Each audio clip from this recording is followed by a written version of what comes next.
Olá pessoal, bem-vindos a mais uma aula de Cálculo 3. O tema da aula de hoje serão as retas.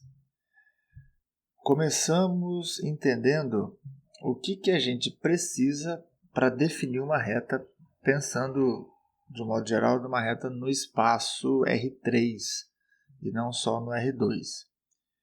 Basicamente o que a gente precisa sempre para definir uma reta é de um ponto e de um vetor. O ponto vai nos dar o lugar por onde a reta passa e o vetor vai nos dizer por onde essa reta caminha, ou seja, a sua direção. E aí a gente consegue com o vetor ter um sentido positivo e negativo para essa reta.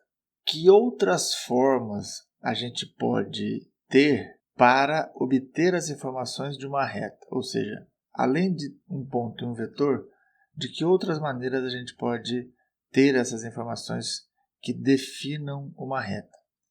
Duas delas são muito importantes. A gente vai ter inúmeras, mas duas são muito importantes.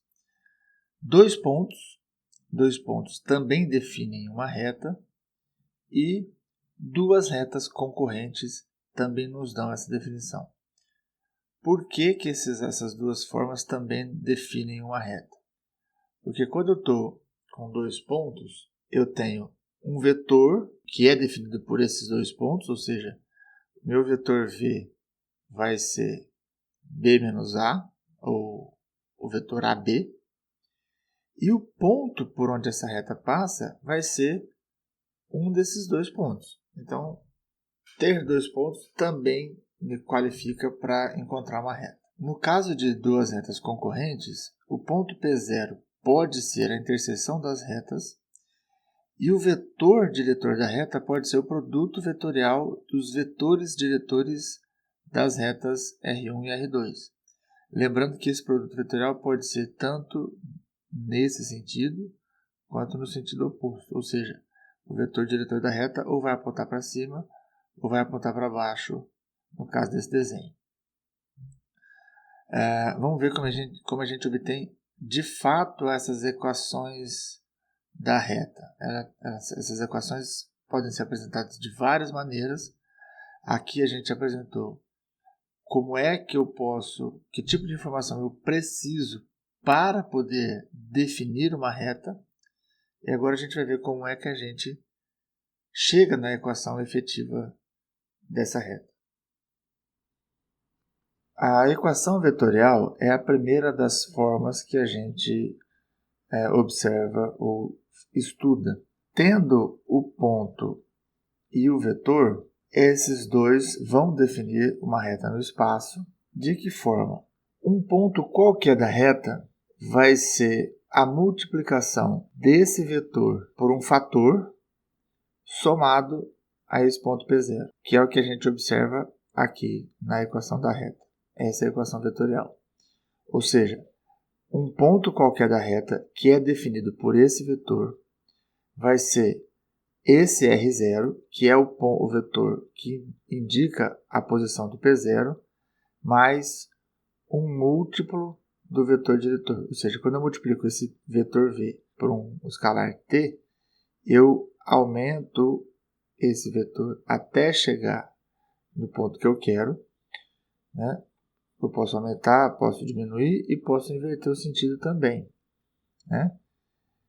E aí, somado a esse vetor, então, soma de vetores. Esse vetor R0 mais esse vetor aqui me dá o vetor R, que define o lugar do ponto P.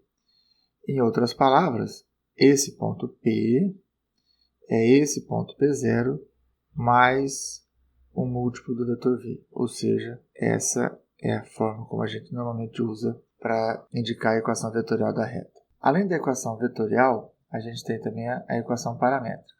Como elas são? A equação paramétrica é dada dessa forma aqui. O ponto P0, que é o ponto que vem lá da reta, por onde ela passa. O vetor V, que é o vetor diretor.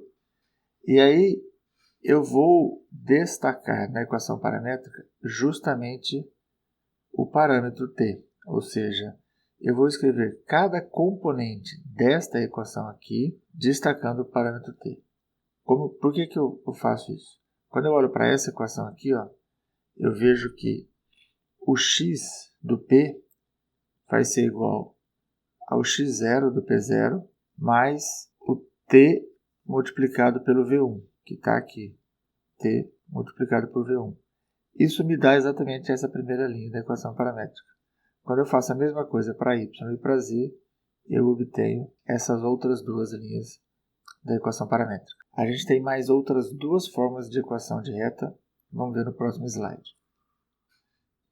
Bom, a terceira forma da equação da reta que a gente obtém é a equação simétrica. O que acontece com a equação simétrica? A gente pega a equação paramétrica, isola o parâmetro t nas três equações, e aí a gente observa que essas frações vão ser iguais entre si, porque as três são iguais a t.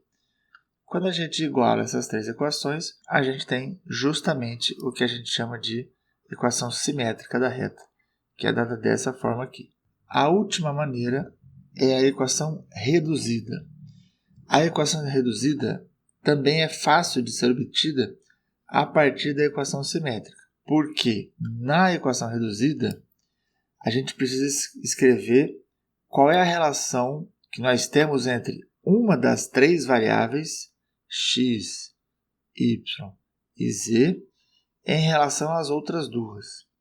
Ou seja, uma das formas que a gente tem é a equação reduzida em relação a x, por exemplo. Eu vou escrever o y em função de x. Então, eu vou pegar essas duas equações aqui e vou isolar o y escrevendo-o em função de x. Da mesma forma, eu vou ter a variável z também em função de x, usando agora essas duas frações, certo? E aí, então, eu vou isolar o z em função de x e vou ter essa outra equação aqui. Então, essas duas equações são as equações reduzidas em relação a x. Isso é muito importante, que a gente tem que observar. Porque eu também posso ter as equações reduzidas em relação a y e em relação a z. Ou seja, eu teria em relação a y duas equações onde x está escrito em função de y e o z está escrito em função de y. E depois, em relação a z, eu teria duas equações onde y estaria escrito em função de z e o x escrito em função de z.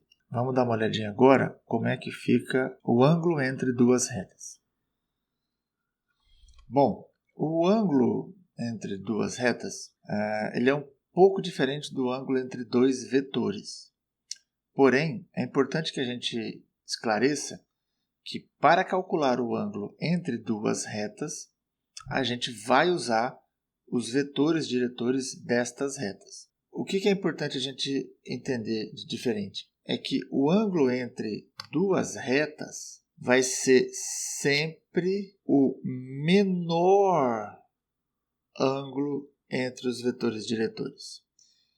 Por que a gente reforça essa questão do menor? Porque ângulo entre dois vetores pode variar de 0 até π, ou de 0 até 180. Se a gente pensar aqui, ó, que eu tenho o vetor V2, que é esse que está aqui embaixo, e esse vetor V1, se eu olhasse só para os vetores, o ângulo entre eles poderia variar até 180, ou π. Depois disso, o ângulo passa a ser o outro, que vai ser sempre o menor ângulo entre dois vetores. Porém, entre retas, o ângulo entre as duas não vai passar de π sobre 2 ou de 90. O ângulo entre duas retas vai ser sempre entre 0 e π sobre 2. Porque quando a gente está falando de retas, eu tenho ou esse ângulo ou esse maior. E à medida em que essa reta varia, ou seja, que essa reta se movimenta, o que nós temos é que o ângulo menor passa a ser esse aqui, depois que ela ultrapassa o π sobre 2. Ou seja, ou eu tenho esta situação, ou eu tenho esta situação quando essa reta aqui se movimenta e vem para cá. Então, o ângulo menor delas vai ser sempre entre 0 e π sobre 2. Por conta disso, quando eu vou calcular o ângulo entre as duas retas, ou seja, quando eu quero descobrir esse valor, a gente vai usar a fórmula do cosseno entre dois vetores, só que o produto escalar deles, aqui, o que fica aqui em cima, vai ficar entre módulo. Vai ser sempre positivo, porque o cosseno de θ com θ entre 0 e π sobre 2 é sempre positivo. Então essa é a diferença básica de ângulo entre duas retas e o ângulo entre vetores. Finalizando, a gente vai fazer uma observaçãozinha aqui de como são as retas quando elas são paralelas aos planos coordenados. Isso vai trazer algumas particularidades nas equações. Vamos dar uma olhadinha aqui. Ó. Quando eu tenho, por exemplo, uma reta que é paralela ao plano xy, o que acontece? O vetor v, que é o vetor diretor da reta, ele pertence ao plano xy. Consequentemente, esse vetor v vai ter a sua coordenada z nula, que é essa daqui. Tendo essa coordenada z nula, a parte aqui, por exemplo, da equação paramétrica, que envolve o vetor v, não vai ter no z. Então, eu vou ter uma equação dessa forma aqui. E isso interfere, ou isso reflete em todas as equações da reta. Tá? Vamos ver como é que fica essa reta quando ela é paralela a outras situações. No slide passado, nós vimos como é que ficaria a equação da reta se ela fosse paralela a um dos planos coordenados. Agora vamos ver a última das situações, que é como é que fica a equação da reta quando ela é paralela a um dos eixos coordenados e não mais a um plano coordenado. Nesse caso, olhem só o que acontece. A reta, quando ela é paralela a um dos eixos coordenados, o vetor diretor desta reta vai ser um vetor também paralelo ao eixo coordenado. Então, por exemplo, se ela é paralela ao eixo z, o vetor diretor dessa reta vai ter coordenadas 0, 0 e v3. Consequentemente, o vetor diretor da reta também vai ser 0, 0 e v3. E aí, quando a gente olha para a equação, por exemplo, para a equação paramétrica, esses dois elementos aqui vão se anular e vai sobrar só esse. Então, o que a gente vai ter é uma equação paramétrica dessa forma aqui, onde o x vai ser constante, o y vai ser constante e apenas o z vai variar. O que parece bastante razoável, porque quando eu olho para uma equação dessa reta, todos os pontos dessa reta possuem coordenadas x, como sendo o x0, e a coordenada y, como sendo y0. Apenas a coordenada z é que vai variar.